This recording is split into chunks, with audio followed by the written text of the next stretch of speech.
You're listening to Inclusive AF with Jackye Clayton and Katee Van Horn. Hola, Tutti. Is that my nickname? That's your new nickname. Are you ready for it? Oh, hi, muñequita. Yeah. Let's just make up names for each other today. That'll be the episode. It's just Okay. like what nicknames do we have for each other? Hi. Hi. What you got? Well, I'm very excited because if you can see us, you know that we are in the same place. We are not like, This is not virtual reality. yeah, so that's fun. So welcome back to the Inclusive AF podcast, where we decided we were going to break down stuff this year. Yeah. And be more specific so that we can learn about what's going on in the government. Because what is the term you said? We're getting absolutely flooded. Flooded. Yeah. I mean, you're seeing all kinds of different things across the board where we are just getting inundated with information and the overload, but it's a ploy.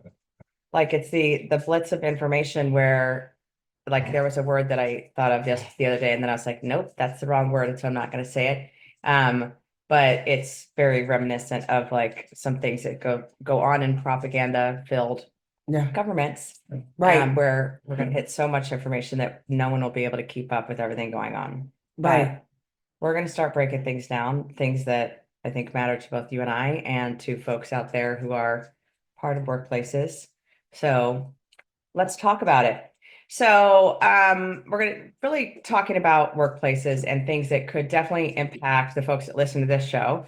So there's a new bill in Congress called the NOOSHA Act, or HR 86.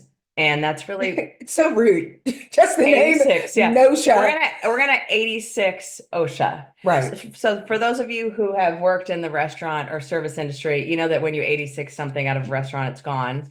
And so that's what we're gonna do with OSHA, is just NOOSHA it, and it's gonna work out perfectly. I'm sure it is. So it isn't just about workplace safety. Yes, it's funny because in restaurants, you also see that big OSHA sign. It tells you what's going to happen if you fall or whatever. But it really is about like who benefits from worker protections, because we don't talk about, we hear about these things, but then who does it really affect, right? Like who suffers if we took away OSHA? Because when it isn't handled properly, and if we're not looking at it as something that's really important, unfortunately, we figure out that executives like seem to get away with more and more. Like you have to force people to do these things in order to keep people safe. And of course, it disproportionately affects Black and brown workers, immigrants, you know, women, and people that are in low wage roles.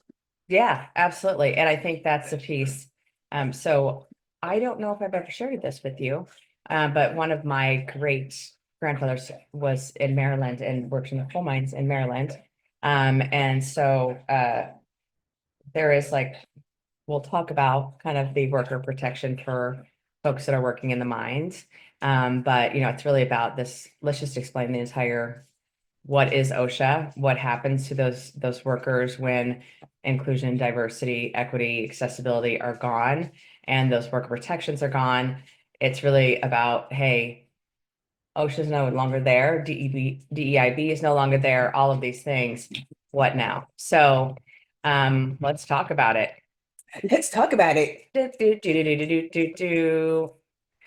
That was our transition. I like it. I liked it. Yeah. I like it. So to understand why OSHA exists, we need to talk about the history, workplace history, because I was shocked. So this actually first came out in 1970.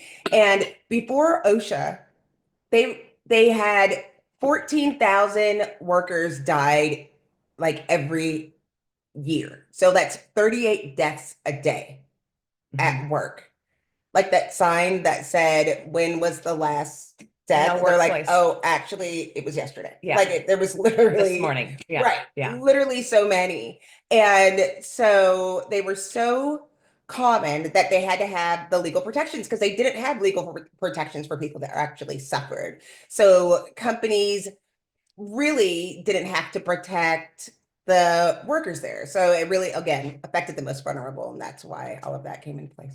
Absolutely. And I think it's also, there are a lot of movies that cover some of the implications of OSHA, and we can share some of those, I think, in the show notes. But I'm remembering one that was basically about these mill workers, and it was all women that were like sewing and doing this different mill work.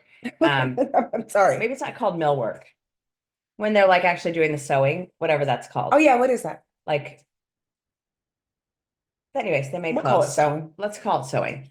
But it was basically they were working, 9 zillion hours at $0, and children were working and all kinds of other things. And then there was also some essay involved, of course, of the women, because, all of it goes together in one way or another. By the way, Penny and Siren are part of this. And so if you see Jackye and I moving about, it's because we have dogs circling our feet at all times. That's right. But anyways, okay, so let's talk about it. Sorry.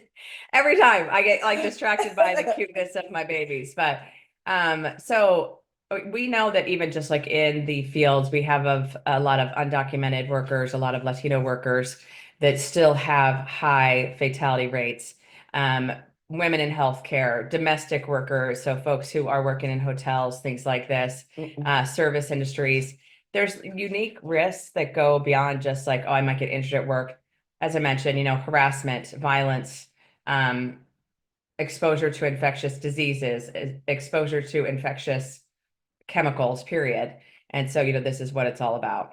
The fact that somebody actually said we should get rid of it is just dumb. Like, it doesn't make any sense. Like, anyway, so OSHA actually came out to fix that. And it actually stands for Occupational Safety and Health Act. That's what OSHA stands for. And it wasn't just about compliance. It was really about human rights. It said for the first time that no worker should have to choose between a paycheck and safety. Right. And I think, what that actually does, how that actually translates is basically safety standards. And, like you said, that board that's how many days since the last fatality. Now you still see in some warehouses, things like that, X amount of days since the last injury. But it also talks about just that accountability that employers have to their employees to say, what do I actually need to do? So, it's what equipment do they need to wear? Are there chemicals that they might be exposed to? A lot of us have seen, the eye washing stations. If you are, exposed to if there are chemicals around, if you fall off of a ladder, or are you wearing the right equipment while you're on the ladder, things like this, or who is allowed to be on the ladder or not. It's also about training and education. So, folks that are in some of these environments, they have specific training they are required to do. And that's so that they can eliminate some of those injury rates, et cetera. The one, and we've had a couple folks on that have actually been a part of this whistleblower environment. So OSHA also enforces those whistleblower protections. So if someone reports something, they can't be fired. There is no retaliation for them speaking up and speaking out, which is a huge thing when you are in environments where someone can get hurt. Right, because that last part, like, I feel like it's important as we talk and just share real talk with our audience. Like, it's never what you think that it is. Like, it sounds like, oh, we should probably be more efficient, and organization should be able to do all of these things. I understand that. But we also have to recognize that who's most at risk for retaliation, right? It's marginalized workers. It's women who are saying that they're getting violated. It's undocumented workers. It's low income employees, or people that are in those unsafe conditions, that they are afraid of losing their job. It is afraid of being kicked out, not being able to take care of your family because you bring to light something that's happened. Absolutely. And I think, the piece that is really important to remember is just that without OSHA, there's no oversight. There's Right. no protections for these folks. You lose your voice completely. And I think that's the part that scares the bejesus out of me. I don't know. That's the part that I worry most about. But Well, yeah. I mean, but it just is frustrating on when you add this with people taking away diversity, equity, inclusion, and belonging as something that's important. It scares me. So, like, who's going to oversee that piece, right? Like, I think it's ridiculous. But when you look at like why, and it's just unironically here in Arizona. Yeah. Here's some fun news about Arizona, folks. Right. So the guy who wants to do this is from Arizona. He's the representative. His name is Andy Biggs, and he introduced the NOOSHA Act, arguing that workplace safety should be left to the states. If one more person says left to the states, I'm really going to blow somebody up. Yeah. So don't tell anybody. That's not a good way to No, have no, a yeah. Not really blow alibi. them up. Yeah. But he says OSHA is government overreach. He's opposed to COVID-19 vaccine mandates that keep people safe. He believes that businesses should have more flexibility to define safety standards. And I think there's also one piece in Arizona. So I want to remind folks, Arizona, Right. where it gets to 120 plus degrees in the summertime. One of the other things that he is opposed to is heat safety regulations. So in other states, it's cold safety regulations where if the weather is so cold, you have to make sure people have a heater, whatever. Here, it's are there air conditionings or some sort of cooling situation if folks are working in a warehouse, if they're working, wherever they might be working, that there are regulations on breaks, regulations on water, regulations on these different things. Let's get rid of them because that seems like the right thing to do. And the issue, the state should own it. This always sends me over the edge because, it's gone so well already with the abortion banning. So That's right. yeah, no, it's working out well that the states should own these things. But only 22 states right now actually have like OSHA approved plans or policies. And so without that federal oversight or here's what we're doing as an organization, you don't know what standards would be set in each state or if they have any at all. So, this came up during the election cycle about how old should a child be before they are allowed to work? And, should we make sure that children are able to work whenever they want to? And this is one of those things, it's like another group of vulnerable people that, you have these right to work states, you have all these things. And so there's much weaker labor protections if NOSHA goes away. I'm going to start calling it NOSHA, even though it's called OSHA. Now I'm saying You're going to just call it if that? NOSHA goes into place, Right. and OSHA's gone, that's what I should say. Yeah. Right.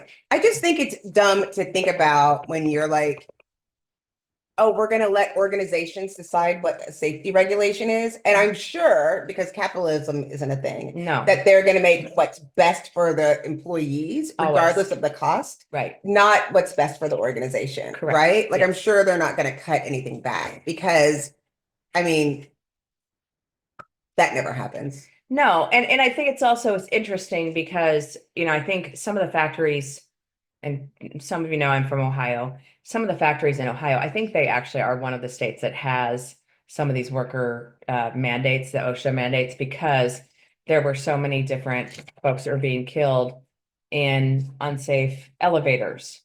So having the ability to walk down a stairwell or not having, a way to get out of the building, all of these things are a part of this. So, they would have these fires in these mills, and instead of a few people dying, everyone would die.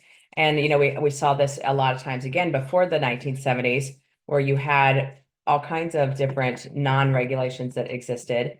And what did you see? As you mentioned earlier, like 38 plus people per day dying. So, it's when we think about the states owning it, it's really about that.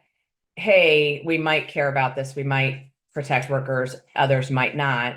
Some of them, it might go, oh, we're going to revise what we do have in place. So it's more employer friendly, not employee friendly. And, I know all of us know there's a lot of states that the employees have a lot more rights than others. However, when you have, again, as you say, like these state representatives that are funded by I'm sorry. that's okay. If we have situations where, you have people funding these state representatives or whatever it might be, they're going to go, oh, I should side with the big worker that's giving me a big old fat check, or employer that's giving me this big old fat check, not with the employer or the employee, sorry. So, again, if this disappears, where we're not in a good spot, and we need to just be thoughtful about that. But right now, we're going to take a quick break for a commercial. Maybe. We're gonna take a quick break to go talk to Clayton. Back from break and go. So there is a precedent for this. Just to be clear, industries that lack oversight, like, I don't know, Uber, Oh, like gig work, like Amazon workers, yeah, like those kind of things, healthcare workers, right? We know that this has all happened before. This isn't new, but now they're changing it so that no one has to. Or I guess the states will have to figure the states will figure it out. They do so well when they are left to their own devices. it. Mhm. So many states. I am not like, actually, it's funny because, you know, I have Andy Biggs who's pushing this, but I also have a Democrat governor and a Democrat mayor. So Kate and Katie will handle everything. So it's going to be fine Sure. because they have good names. But right now, workers under like that obviously are protected by OSHA. So everyone that works in the US, you know that you have the right to report unsafe conditions. You can report if you've been illegally fired for reporting safety conditions that are not good, things like that. And then you also have, you're able to ask for injury records. So this is something that, you know, we don't talk about as much in, you know, when you're in an office environment. This is usually stuff that's talked about in trainings for more warehouse or manufacturing type roles. But it is something that, you know, you can say what other reports have been made about unsafe working conditions, whatever it might be. So I don't think people know that. That's the thing. Like, I don't think people understand what their rights are right. in the first place. And now they're potentially going to have less rights because, like, if there is no OSHA, then it's going to be on HR or DEIB people or worker advocates to be able to fill the gap. Yeah. And they don't have anything to do. So, no, they're just hanging out on right. the, you know, chilling. So even though like, so this guy's brought, Andy Biggs has brought this forward multiple times now, but even if it doesn't pass, there's going to be more work that they will be doing, I think, to just weaken worker protections. They're also, you know, looking at the NLRB, so the National Labor Relations Board. That's another place where they're looking, and that's where, you know, union environments, that type of thing. And so, you know, when you don't have whistleblower protections, we don't have HR folks are overworked or DEIB leaders are gone from an organization. How do you think about worker safety? How do you think about, you know, can an advocacy group play a part? And so for those of you who've not watched Norma Ray, I encourage you to watch Norma Ray because that will help you with why unions are important for workers and why they were, you know, first put into place. And that's also where a lot of this OSHA work came into play, was in the 1970s when you had these, in 1960s and 70s, I should say, and when it was about workplace safety. How do we create environments where people physically feel safe, mentally feel safe, all of these things? I think what the other part that we don't talk a lot about is earlier we were talking about how it's like manufacturing or warehouse environments, but we're asking people to come back to work. And I imagine that we're going to see an increase of injuries just from basic things because nobody had like an industrial sized printer at home. Right. Like, or if you have stairs or just various things that are happening just within the office, they're, you know, understanding people's comfort or their ability, what's happening at work. Are they using the right equipment just for day to day within the cubes or whatever? I mean, I know it sounds lame. It's just that I think we've never seen this huge of a return back to work where people were used to making themselves comfortable with what they had and what they needed and things that they purchased, hopefully with the thought of their own comfort in mind. Yeah.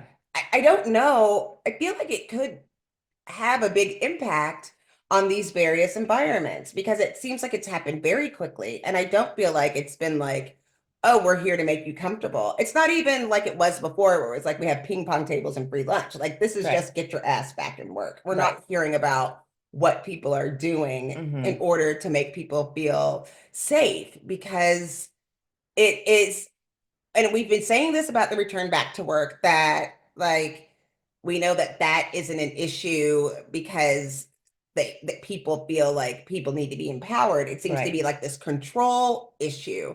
And I feel like this is also not just a compliance issue, it is a power issue. And it is about racial justice, and Right. it's about gender equality, it's about disability rights. Mhm. And when you force somebody back to work and then you don't have them being protected once they get there, you're not protecting, especially the least of these. Right. That's what makes me so angry. And that's what, when we said a couple of segments ago, like we need to talk about what's really happening and what's really going on.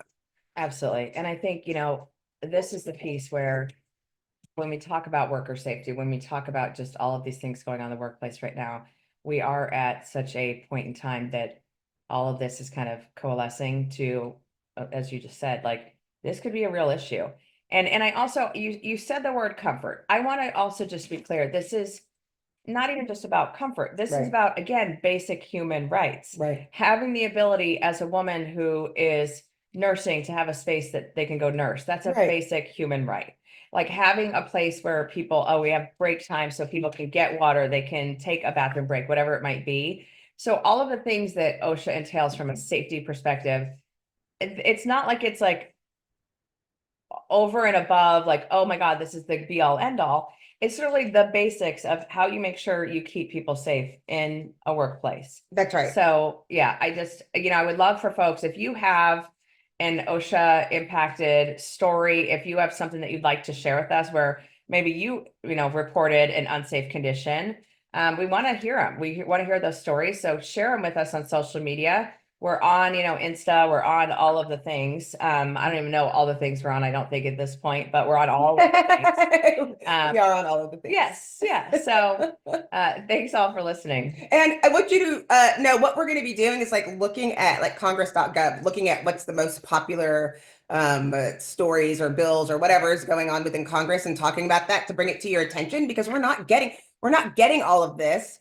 from news. We're getting flooded, like Katee said. And so we really want to invite you to come to Inclusive AF, and we're going to be spending more time trying to figure out the truth and things that we should consider and make sure that we give you that information. That was Yes. a mouthful. So thank you all for joining us on Inclusive AF. I'm Jackye Clayton. And this is Katie Van Horn.